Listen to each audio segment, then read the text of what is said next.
మన శ్రీకాకుళం మండపం గ్రామం వంశధార నది ఒడ్డున ఈ ఆంజనేయ స్వామి విగ్రహం నిర్మించబడింది. ఈ 176 అడుగుల ఎత్తైన ఆంజనేయ స్వామి విగ్రహాన్ని స్థాపించడానికి సంకల్పించిన వారు జె రామ్మూర్తి గారు.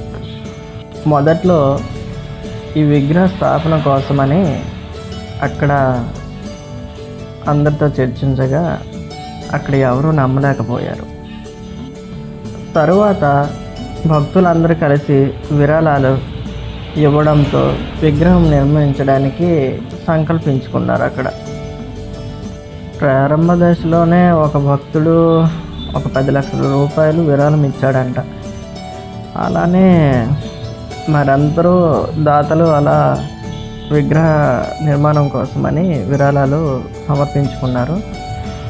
ఈ ప్రాజెక్టు లక్ష్యం అనేది ఓన్లీ నిర్మాణం చేసి అలా విగ్రహం కోసం అనేదే కాదు, ధ్యాన కేంద్రాన్ని కూడా అభివృద్ధి చేయాలనుకున్నారంట.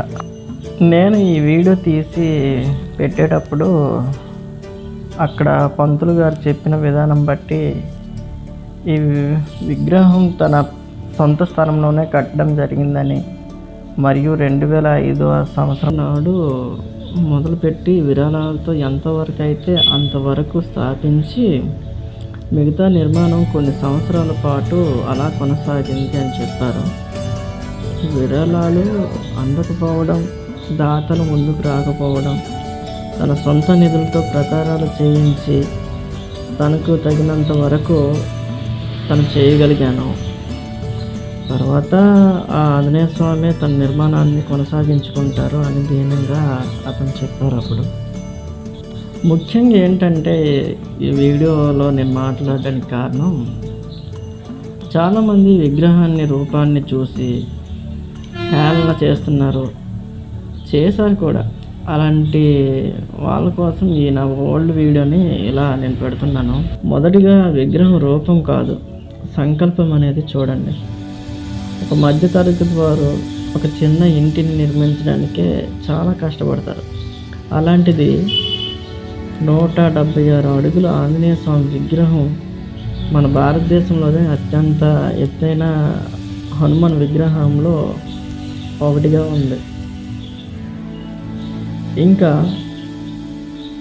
లిమ్కా బుక్ ఆఫ్ రికార్డ్ కూడా దాంట్లో కూడా ప్రస్తావించబడిందంట.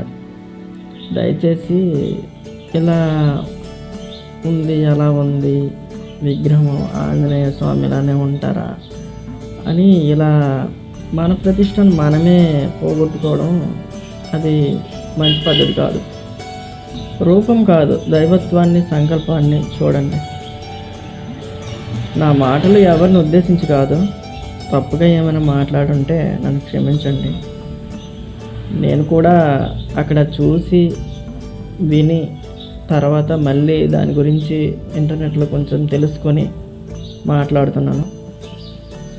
జై శ్రీ ఆంజనేయ, జై శ్రీరామ్.